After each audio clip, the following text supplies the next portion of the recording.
Hello there, I'm Karim Fazakri and you're watching All 24 News, news program coming to you live from the capital Algiers, and here are today's top stories. Zionist strikes continue in the Gaza Strip, breaching the ceasefire as the UN deems new West Bank settlements illegal, and the Arab League holds an emergency meeting. Also in our news, Oman prepares for a new round of Iran nuclear talks while Tehran warns of US attempts to derail the negotiations.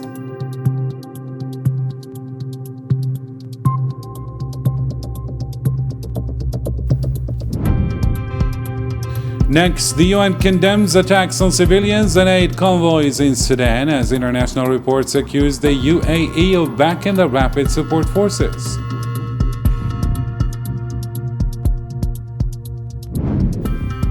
And later on, the Kremlin says no date is set for new peace talks as the EU floats Russian concessions amid fresh attacks on energy sites. The details shortly.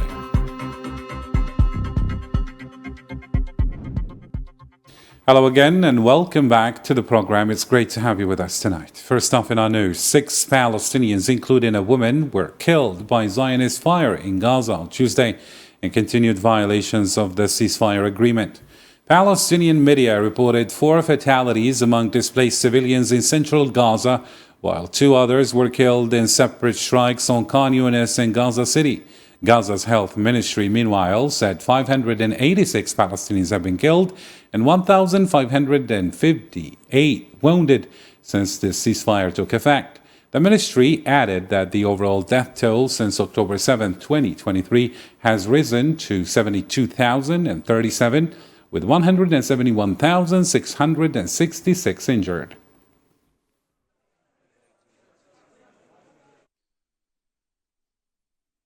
Meanwhile, Gaza's government media office documented 1,620 Zionist violations of the ceasefire agreement over 4 months. In a statement on Tuesday, the office said the breaches amount to a dangerous circumvention of the ceasefire and its humanitarian protocol, aimed at imposing a policy of coercion, starvation, and pressure. It called on U.S. President Donald Trump and the agreement's guarantors to assume their responsibilities and compel the occupation to comply with the ceasefire.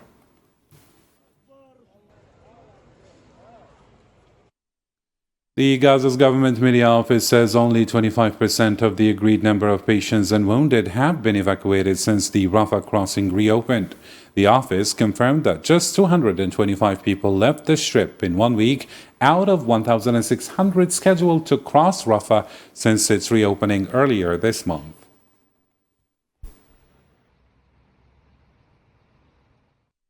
And in another development, the Palestinian Red Crescent reported 4 Palestinians injured in an attack by occupation forces in Silwan's Al Bustan neighborhood, East Al-Quds. Meanwhile, the West Bank witnessed large-scale raids resulting in at least 29 arrests, including 3 journalists and released prisoners.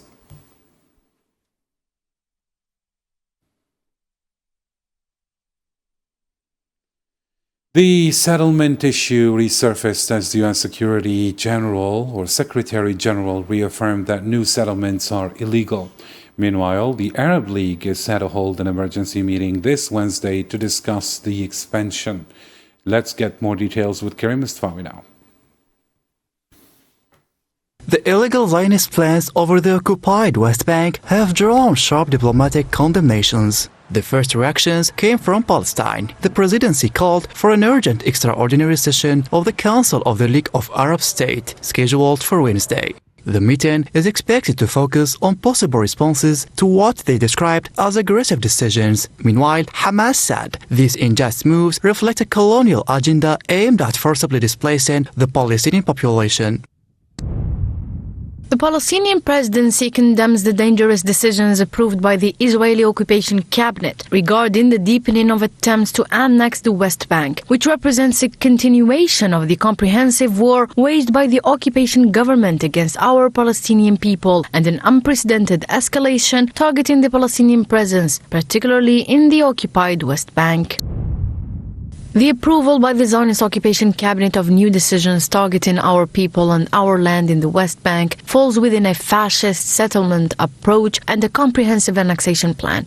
At the international level, various Arabic and Islamic countries, OIC member states, warned that the occupiers' move amounts to war crime and represents a blatant violation of the international law. The UN has also joined the strong condemnations. The Secretary General warns that the current trajectory on the ground, including this decision, is eroding the prospects for a two-state solution. He reiterates that all Israeli settlements in the occupied West Bank, including East Jerusalem and their associated regime and infrastructure, have no legal validity and are in flagrant violation of international law, including relevant United Nations resolutions. In Europe, similar concerns have been raised over the Zionist regime plans in the occupied West Bank. The European Union considered these illegal measures a step in the wrong direction, while the United Kingdom urged the occupation to reverse its decision. Switzerland and Slovenia, for their part, reaffirmed its firm commitment to the two-state solution, while Russia said the move represents an attempt to undermine the Oslo Accords. Israel's decisions regarding the West Bank deserve international condemnation and are a source of grave concern. They constitute an attempt to circumvent the provisions of the Oslo Accords. We call on the Israeli authorities to reconsider measures aimed at altering the status quo in the West Bank. With local, regional and international pressure mounting, the question remains whether diplomacy can prevent a new escalation in this long-standing conflict. And elsewhere in the Middle East, Syrian media reported that Zionist occupation forces arrested several Syrians in northern Qunait on Tuesday. They detained 3 young men in Jubata al-Kashab and set up a roadblock between al-Malika and Gadir al-Bustan, disrupting traffic in the area.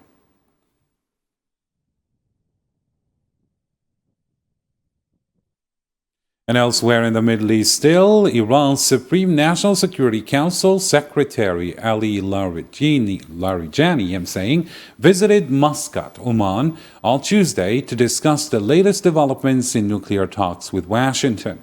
The visit follows indirect U.S.-Iran negotiations last Friday. Omani Sultan Haytham stressed the importance of returning to dialogue and resolving differences peacefully to ensure regional and global stability.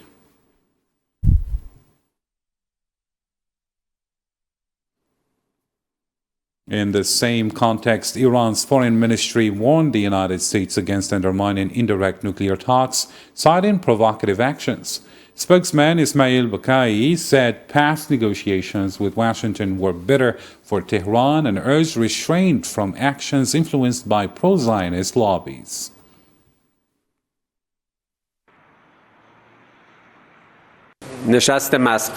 From our perspective, the Muscat meeting was aimed at assessing the seriousness of the other side and the potential course of the process. One of the main problems of America's foreign policy is precisely its alignment with and obedience to the demands of the Zionist regime, which we know has been the main driver of insecurity and security problems in our region over the past 8 decades. Iran's general staff warned on Tuesday it will respond strongly to any threat against the country. The statement stressed Tehran's readiness to defend its national interests against enemies and highlighted its progress in defense and technology despite the ongoing sanctions and pressures.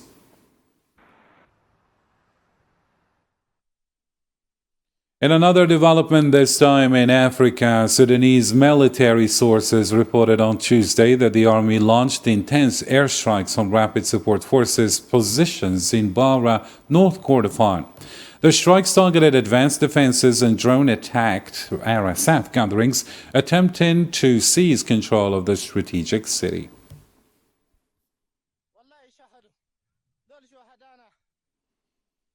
The UN Security Council, meanwhile, condemned the recent attacks by Sudan's rapid support forces on displaced persons and 8 convoys. The acting UK representative, speaking after a closed session on Sudan's humanitarian situation, stressed that relief convoys and aid trucks must remain protected and kept out of any armed conflict. We condemn recent drone strikes across Sudan, including a reported RSF attack on the WFP, a World Food Programme aid convoy, on Friday, which killed an aid worker, and another attack in North Kordofan, which killed 24 people, including 8 children. Humanitarian workers must be able to deliver the response on the ground without obstruction and without retaliation. The UN Security Council also emphasized the need to halt all external support, arms, funding, and supplies to parties involved in Sudan's conflict, calling for an end to foreign interference that fuels the violence. The Council has consistently been clear that any external support for the parties in Sudan is not acceptable, weapons, finance and so on. So we're clear that there should be no fueling of the conflict from outside. That's the Council's position, that's our national position. In a related matter, a new Reuters investigation revealed UAE involvement in funding Sudan's rapid support forces, including training and recruiting fighters. And this report adds to prior intelligence and media evidence linking Abu Dhabi to atrocities in Sudan. Here's Sofian Kinturi with more. As the war in Sudan continues, reports of brutal crimes attributed to rapid support forces multiply. The United Arab Emirates once again find itself at the center of mounting accusations of direct involvement. A new Reuters investigation says it has uncovered fresh evidence pointing Abu Dhabi's role in recruiting and training additional fighters with the aim of reinforcing RSF ranks. The findings align with a pattern established by numerous intelligence and media reports over the past 3 years. Earlier, the Wall Street Journal spoke with extended Emirati military backing, including the delivery of armed drones and other weaponry that, according to observers, has helped shift dynamics on the ground. In 2025, the scope of allegations grew even wider. A probe by US-based organization The Sentry, which specializes in tracking conflict financing networks, pointed to Emirati-linked security companies allegedly setting up an international pipeline for the recruitment and transfer of foreign mercenaries into Sudan.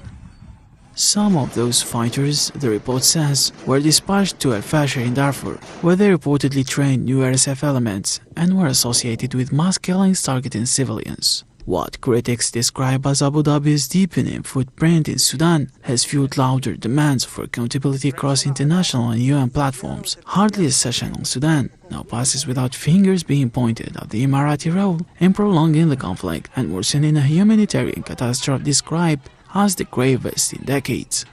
As the High Commissioner explained after listening to testimonies from survivors of the genocide in al-Fashir, the brutal killings constitute clear violations of international law involving ethnic cleansing and collective punishment. These acts amount to war crimes and crimes against humanity committed by the rebel militia. The Commissioner also pointed to the role of a state accused of continuously providing the group with weapons, advanced missiles, drones, and modern radar systems.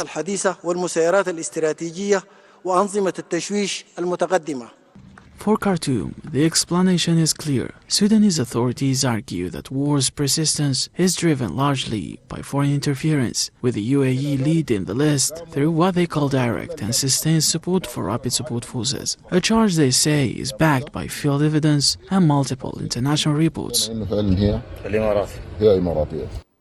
Meanwhile, fighting between the army and rapid support forces is intensifying, especially in Kordofan, Darfur, and al-Fashir. Millions of civilians are displaced, and the humanitarian situation is worsening by the day, with food insecurity, violence, and disruption of essential services. Yasin Rikti reports now.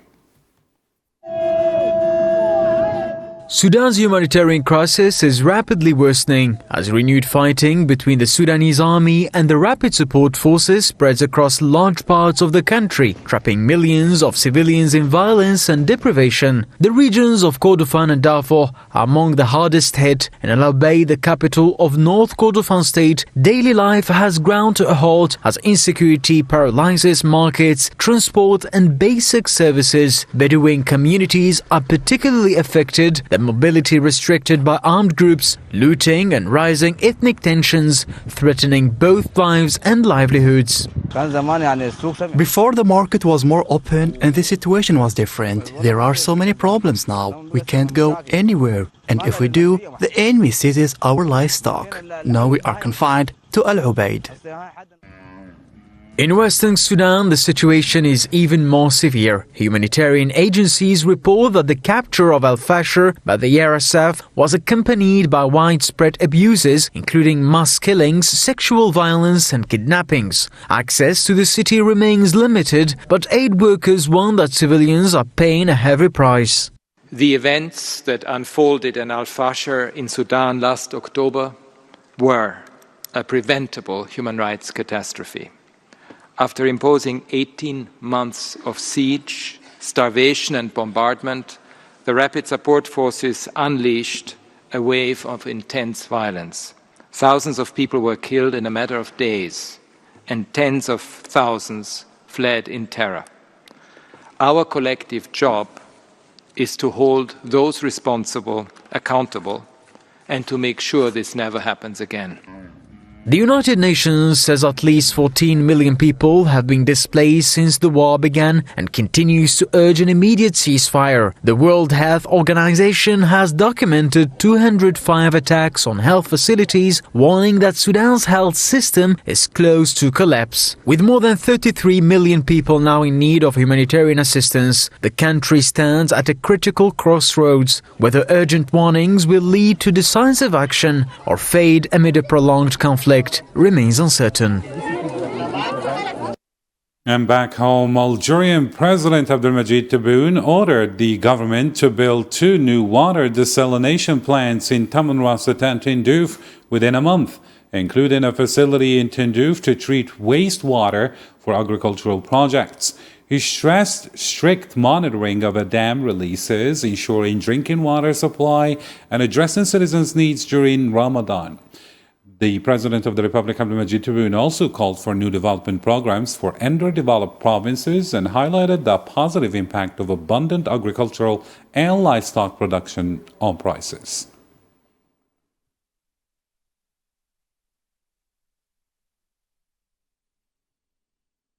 Algerian Minister of State for Foreign Affairs Ahmed Attaf arrived in Addis Ababa on Tuesday to attend the 48th Executive Council of the African Union on February 11th and 12th.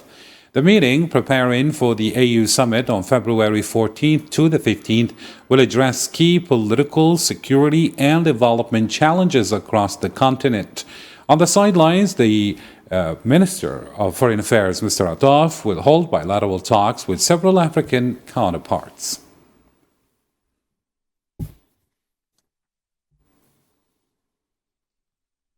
Algeria's Secretary of State for the Diaspora, Sofiane Cheib, met on Tuesday with Spain's Ambassador Ramiro Fernandez Bachiller to discuss strengthening bilateral consular cooperation. The meeting focused on addressing the needs of Algerians in Spain, enhancing service quality, simplifying administrative procedures, and reinforcing overall diplomatic and consular ties between the two countries.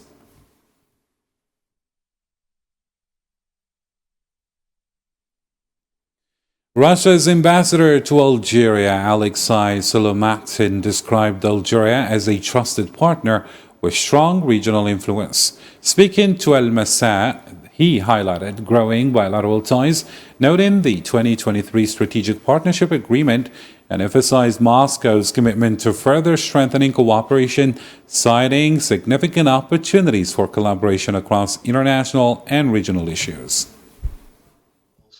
So there's going to be lots of Algeria has all the qualities of a key regional power. Its active role in major international and regional organizations reflects its significant position on the global political stage. We regard Algeria as a trusted partner with whom we have built strong and productive cooperation based on mutual confidence, both bilaterally and in multilateral frameworks. On many items on the international agenda, our positions either converge or fully align. Our cooperation in multilateral forums, particularly especially at the UN Security Council, where Algeria's recent non-permanent membership proved highly productive, has allowed us to coordinate closely and often present a unified position. Russia's ambassador to Algeria, Alexei Solomatin, reaffirmed Moscow's support for a fair solution ensuring the Sahrawi people's right to self-determination. Speaking to Al-Masa, he urged UN envoy Stefani de Mistura to push for a swift, acceptable resolution and explained that Russia abstained from the latest UN Security Council vote on MINURSO because the draft deviated from the established UN framework for the Western Sahara issue. Russia's stance on the Western Sahara conflict remains clear and unchanged. We believe the issue must be resolved solely through political means in line with the relevant UN Security Council resolutions. Any lasting and fair settlement must guarantee the Sahrawi people's inalienable right to freely determine their own future. Russia abstained from the vote on the US drafted Security Council resolution extending the mandate of the UN mission for the referendum in Western Sahara, as we could not support what we viewed as an unbalanced text. In another development in Africa still, Senegalese President Bassirou Diomaye Faye received Sharif Sidi Ali Belarbi at Tijani, the global caliph of the Tijaniya from Ain Madi. The visit followed a spiritual mission in Kutu and provided a moment of reflection and dialogue, highlighting the role of spiritual ties in promoting peace and social cohesion. The Caliph praised the long-standing fraternal relations between Senegal and Algeria, rooted in shared history and spiritual bonds.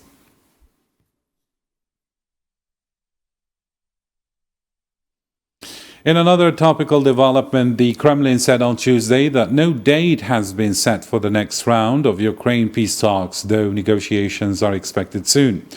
The Kremlin spokesperson Dmitry Peskov emphasized that Russia remains open to dialogue with European leaders, viewing conversation, not confrontation, as the way to address the most difficult issues.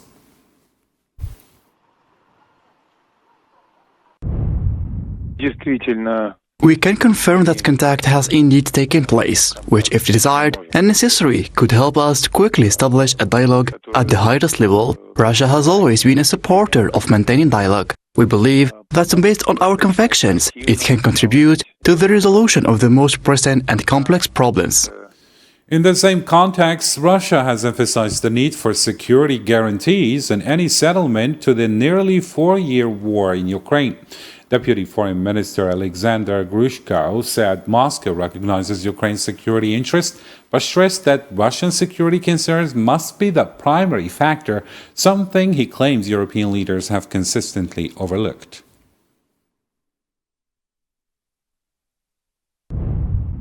We recognize that any peaceful settlement in Ukraine must take Ukraine's security interest into account. However, the key factor, of course, is Russia's security interest. If you look closely at the statements made by European Union leaders, you will not find anyone speaking about security guarantees for Russia. Yet, this is a fundamental element for any peace agreement. Without it, no deal can be reached. On a related note, EU Foreign Policy Chief Kaja Kallas announced plans to propose a list of concessions Russia must make to Europe as part of a settlement in Ukraine.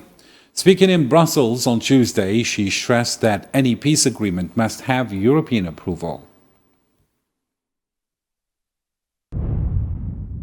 Everyone at the table, including the Russians and the Americans, must understand that securing a peace agreement requires European consent. We too have our conditions. The burden of meeting those conditions should not fall on the Ukrainians, who have already faced immense pressure, but rather on the Russians. Meanwhile, on the ground, Russia accused Kiev of targeting the Zaporizhzhia nuclear plant, causing an external power line outage.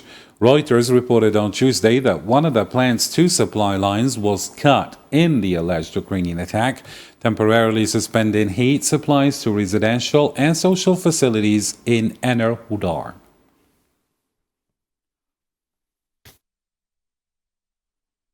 Similarly, Ukraine's electricity company reported on Tuesday that a Russian strike severely damaged an energy facility in Odessa, southern Ukraine. The company said repairs will take a long time before equipment can be fully restored.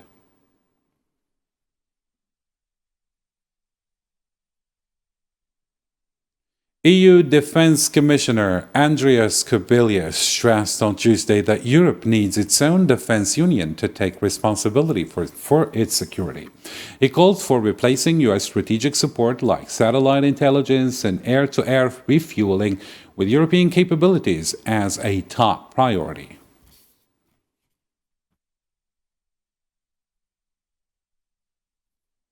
And this is just in. Quebec's pension fund, CDPQ, has suspended new partnerships with Dubai-based DP World after emails revealed years of contact between CEO Sultan Ahmed bin Sulayman and convicted sex offender Jeffrey Epstein.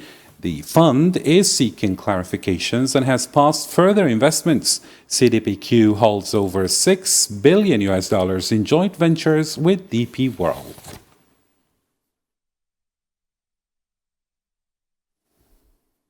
And in another development, China denied U.S. accusations of secret nuclear tests, calling them baseless. The Chinese Foreign Ministry said Washington is fabricating excuses to resume its own nuclear tests and urged the U.S. to immediately stop these irresponsible actions.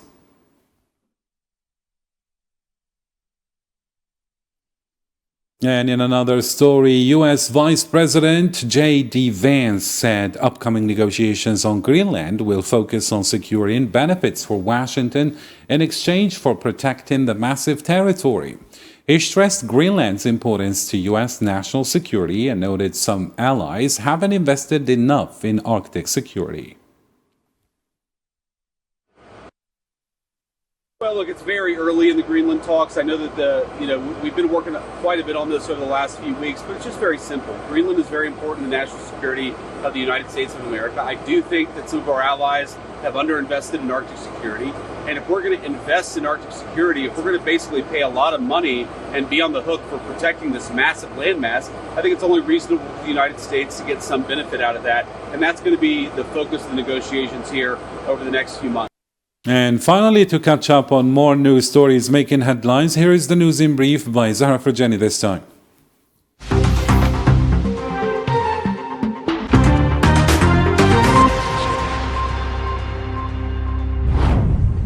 China has said it is ready to support Cuba in the face of the U.S. sanctions, reaffirming its opposition to any foreign interference in the country's internal affairs. At a regular press conference on Tuesday, Foreign Ministry spokesperson Lin Jian stated that Beijing firmly backs Cuba in defending its sovereignty and national security. He also noted that there have been no reports of Chinese citizens stranded in Cuba after several airlines suspended flights to the island due to fuel shortages.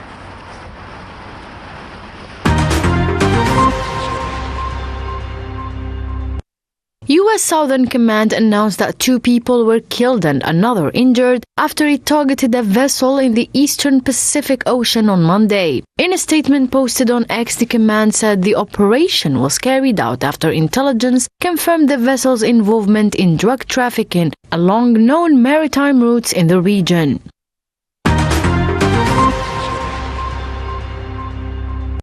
In Japan, 46 people have died and at least 558 others have been injured after nearly 3 weeks of heavy snowfall. New data released Tuesday by the Fire and Disaster Management Agency show that snow accumulation exceeding 1 meter buried parts of northern Japan, causing numerous fatal accidents and widespread traffic disruption.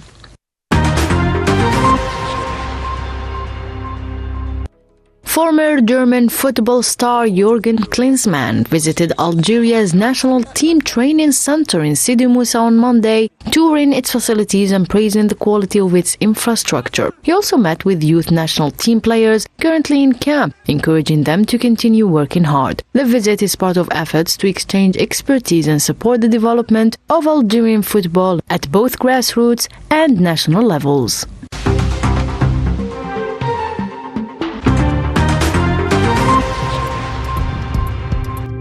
And with this, our news program comes to a close. To catch up on any part you missed or get the latest updates, you can always visit our social media platforms. On behalf of all 24 News team, thank you for tuning in. Until next time, do take care.